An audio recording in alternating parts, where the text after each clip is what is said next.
IELTS 14, Tests 1 to 4. Published by Cambridge University Press and UCLES 2019. This recording is copyright. Test 1. You will hear a number of different recordings and you will have to answer questions on what you hear. There will be time for you to read the instructions and questions, and you will have a chance to check your work.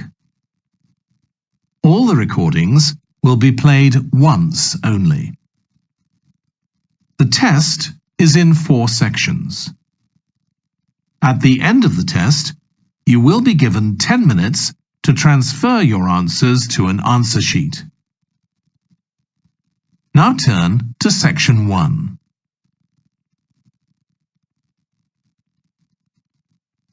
Section 1. You will hear a woman reporting a theft to an officer in a police station. First, you have some time to look at questions 1 to 3.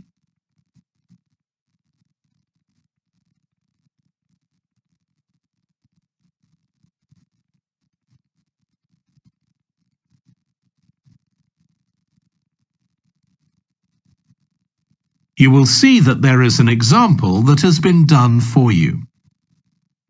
On this occasion only, the conversation relating to this will be played first.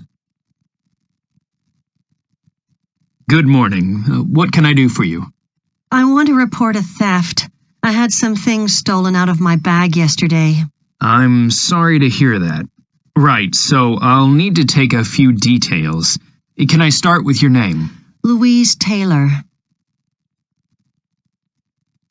The woman's name is Louise Taylor. So Taylor has been written in the space. Now we shall begin. You should answer the questions as you listen because you will not hear the recording a second time. Listen carefully and answer questions 1 to 3. Good morning. What can I do for you? I want to report a theft. I had some things stolen out of my bag yesterday. I'm sorry to hear that. Right, so I'll need to take a few details. Can I start with your name? Louise Taylor. Okay, thank you. And are you resident in the UK? No, I'm actually Canadian, though my mother was British. And your date of birth? December 14th, 1977. So you're just visiting this country? That's right. I come over most summers on business. I'm an interior designer, and I come over to buy old furniture, antiques, you know? There are some really lovely things around here, but you need to get out to the small towns. I've had a really good trip this year, until this happened. Okay. So you've been here quite a while? Yes, I'm here for 2 months. I go back next week. So, may I ask where you're staying now? Well, at present, I've got a place at Park Apartments. That's on King Street.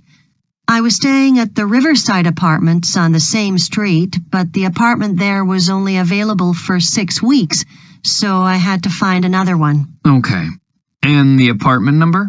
15. Right. Before you hear the rest of the conversation, you have some time to look at questions 4 to 10.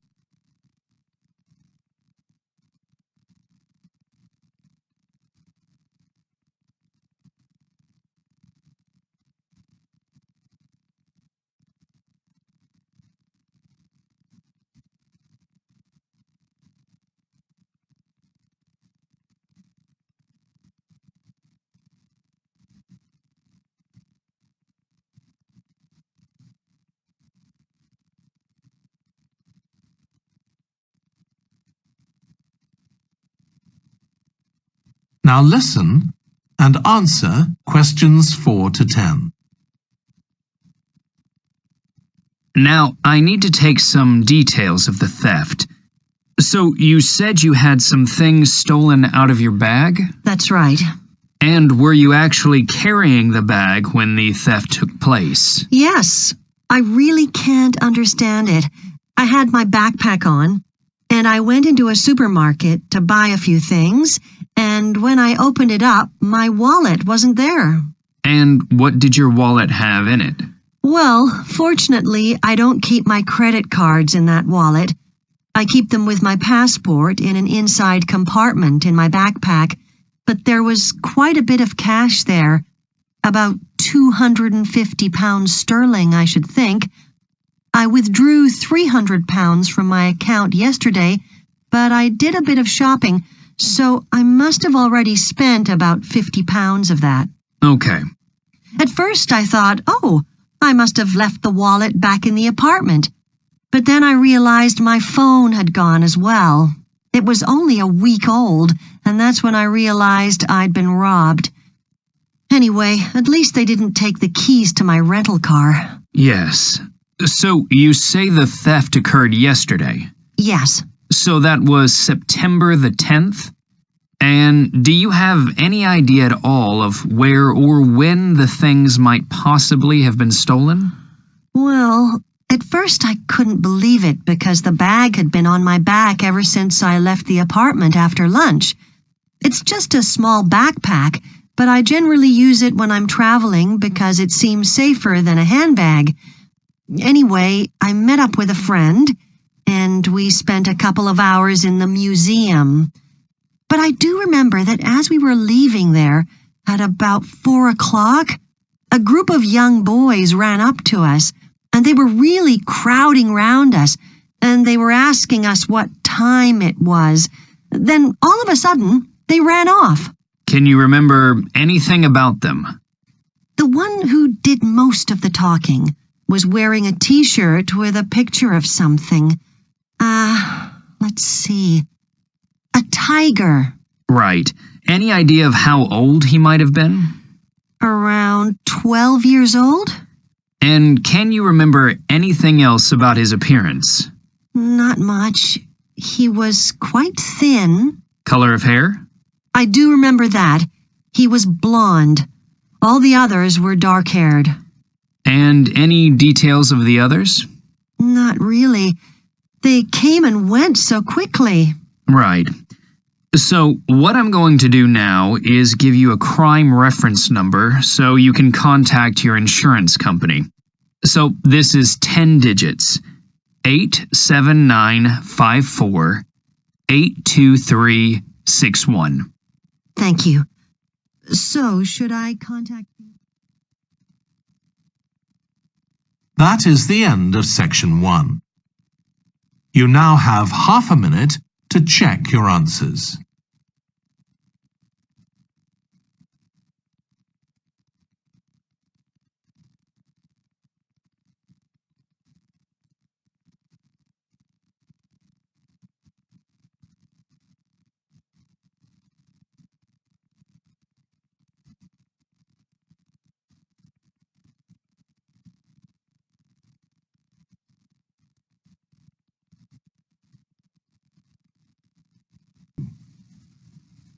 You will hear a manager giving a welcome talk to a group of apprentices who are starting their training at the company. First, you have some time to look at questions 11 to 14.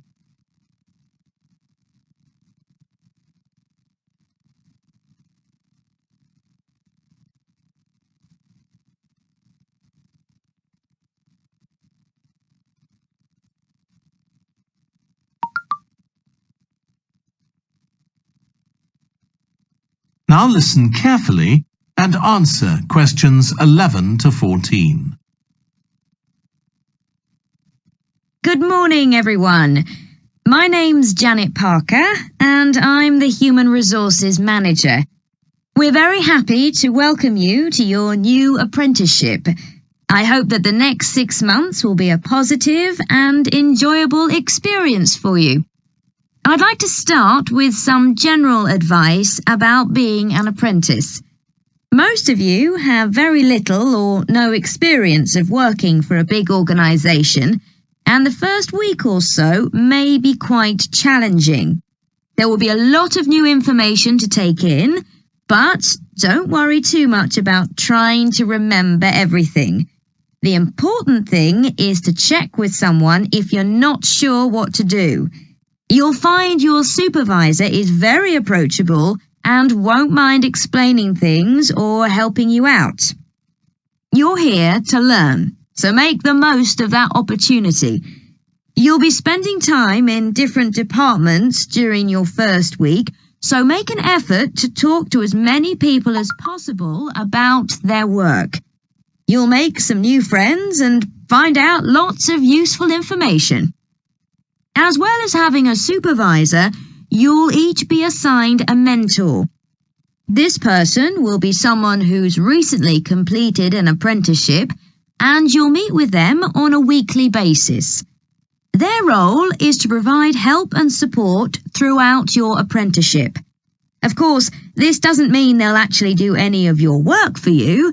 Instead, they'll be asking you about what goals you've achieved so far, as well as helping you to identify any areas for improvement. You can also discuss your more long-term ambitions with them as well. Before you hear the rest of the talk, you have some time to look at questions 15 to 20.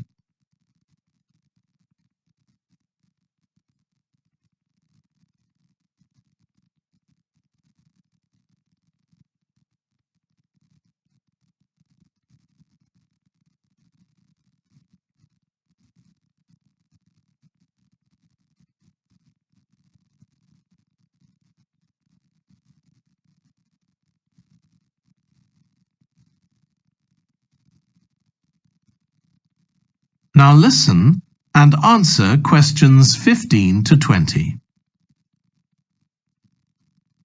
Now, I just want to run through a few company policies for our apprenticeship scheme with you. Most importantly, the internet. As part of your job, you'll be doing some research online, so obviously you'll have unlimited access for that.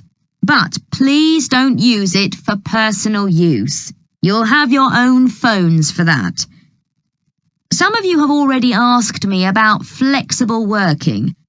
After your probationary 3-month period, some of you will be eligible for this, but it will depend on which department you're in and what your personal circumstances are, so please don't assume you'll automatically be permitted to do this. I want to make sure there's no confusion about our holiday policy. Apart from any statutory public holidays, we ask that you don't book any holidays until after your 6-month apprenticeship has finished. Time off should only be taken if you are unwell. Please speak to your supervisor if this is going to be a problem. You'll be expected to work a 40-hour week, but there may be opportunities to do overtime during busy periods. Although you're not required to do this, it can be a valuable experience, so we advise you to take it up if possible. Obviously, we understand that people do have commitments outside work, so don't worry if there are times when you are unavailable. As you know, we don't have a formal dress code here. You may wear casual clothes as long as they are practical. And the only restriction for shoes we have is on high heels for health and safety reasons. Comfortable shoes like trainers are preferable. There's a heavily subsidised canteen on site where you can get hot meals or salads cheaply. Snacks and drinks are also provided, so we've decided to introduce a no-packed lunch policy. This is partly to encourage healthy eating at work, and partly to stop people from eating at their workstation, which is unhygienic. Okay, moving on to... That is the end of section 2. You now have half a minute to check your answers.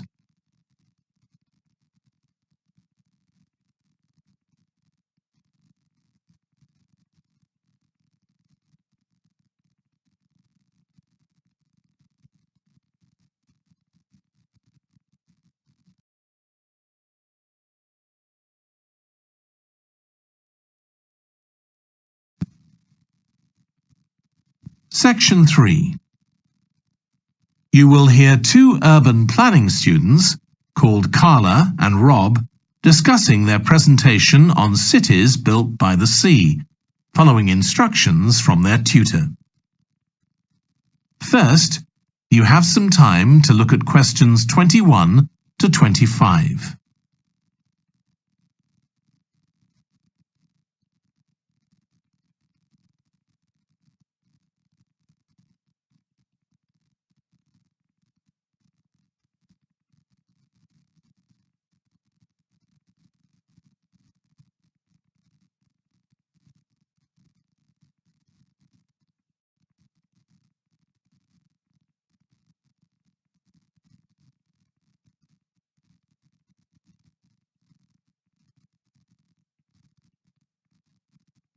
Now listen carefully and answer questions 21 to 25. Okay, so what I'd like you to do now is to talk to your partner about your presentations on urban planning. You should have done most of the reading now, so I'd like you to share your ideas and talk about the structure of your presentation and what you need to do next. Okay, Rob, I'm glad we chose quite a specific topic, cities built next to the sea. It made it much easier to find relevant information. Yeah, and cities are growing so quickly. I mean, we know that more than half the world's population lives in cities now. Yeah, though that's all cities, not just ones on the coast. But most of the biggest cities are actually built by the sea. I'd not realised that before. Nor me. And what's more, a lot of them are built at places where rivers come out into the sea, but apparently this can be a problem. Why?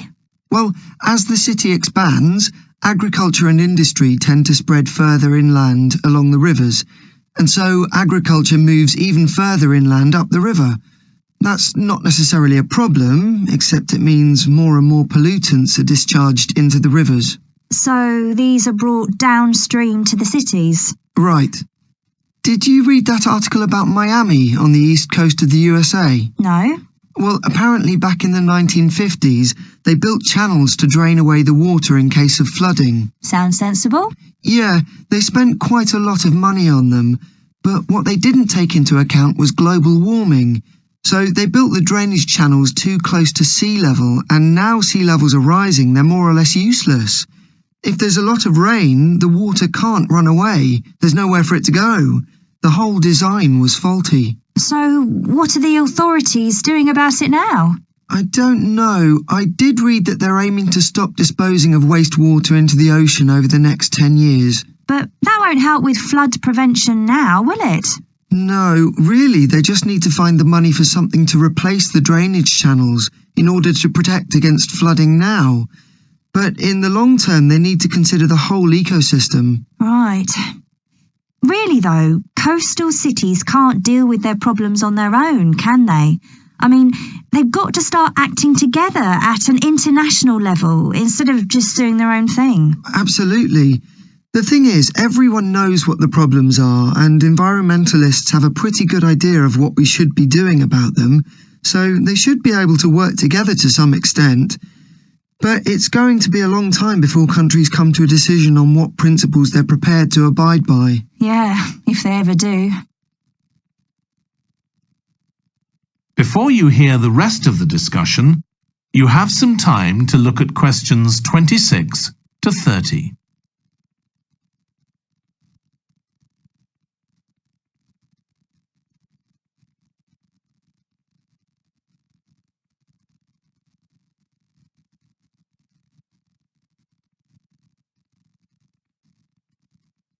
Now listen and answer questions 26 to 30.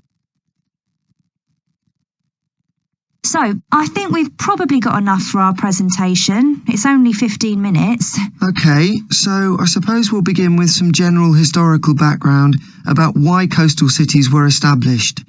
But we don't want to spend too long on that. The other students will already know a bit about it. It's all to do with communications and so on. Yes. We should mention some geographical factors, things like wetlands and river estuaries and coastal erosion and so on. We could have some maps of different cities with these features marked. On a handout, you mean? Or some slides everyone can see? Yeah, that'd be better. It'd be good to go into past mistakes in a bit more detail. Did you read that case study of the problems there were in New Orleans with flooding a few years ago? Yes, we could use that as the basis for that part of the talk. I don't think the other students will have read it, but they'll remember hearing about the flooding at the time. Okay. So that's probably enough background. So then we'll go on to talk about what action's been taken to deal with the problems of coastal cities. Okay. What else do we need to talk about? Maybe something on future risks, looking more at the long term if populations continue to grow? Yeah, we'll need to do a bit of work there. I haven't got much information. Have you? No, we'll need to look at some websites. Shouldn't take too long. Okay. And I think we should end by talking about international implications. Maybe we could ask people in the audience. We've got people from quite a lot of different places. That'd be interesting if we have time, yes. So now, should we go on? That is the end of section 3. You now have half a minute to check your answers.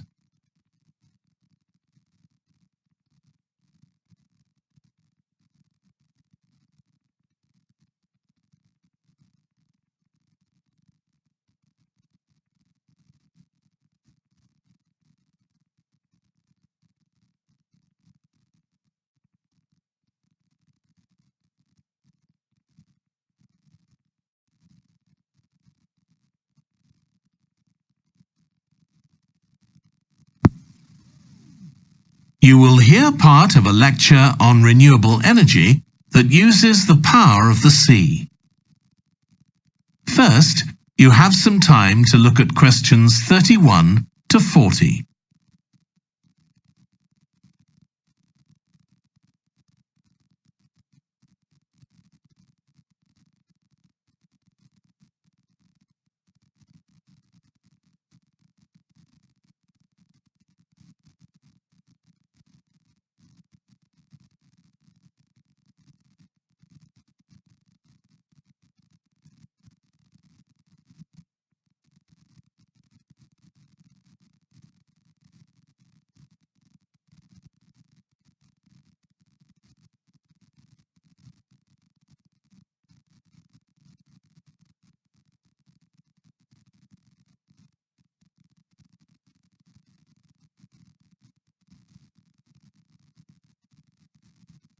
Now listen carefully and answer questions 31 to 40. Producing enough energy to meet our needs has become a serious problem. Demand is rising rapidly because of the world's increasing population and expanding industry. Burning fossil fuels like gas, coal and oil seriously damages the environment, and they'll eventually run out. For a number of years now, scientists have been working out how we can derive energy from renewable sources, such as the sun and wind, without causing pollution.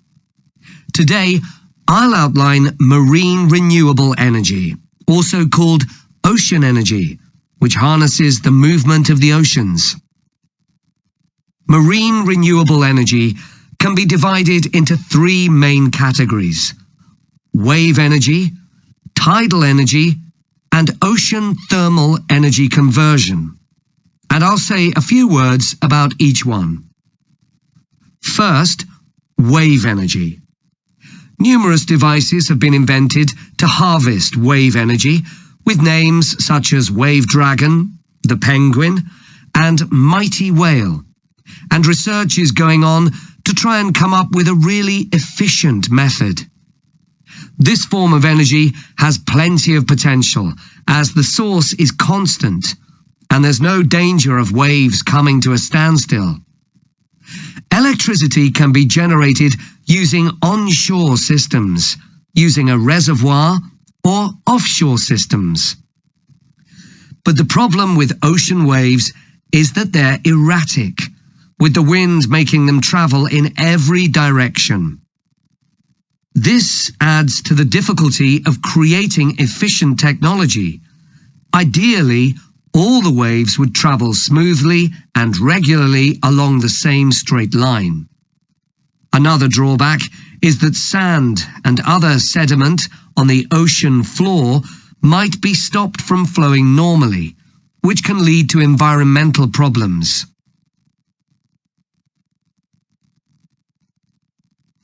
The second category of marine energy that I'll mention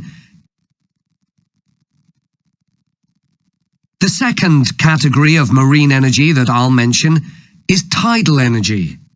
One major advantage of using the tide rather than waves as a source of energy is that it's predictable. We know the exact times of high and low tides for years to come. For tidal energy to be effective, the difference between high and low tides needs to be at least 5 meters. And this occurs naturally in only about 40 places on Earth.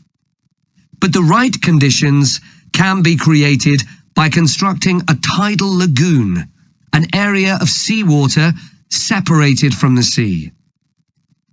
One current plan is to create a tidal lagoon on the coast of Wales. This will be an area of water within a bay at Swansea, sheltered by a U-shaped breakwater or dam built out from the coast. The breakwater will contain 16 hydro turbines, and as the tide rises, water rushes through the breakwater, activating the turbines, which turn a generator to produce electricity.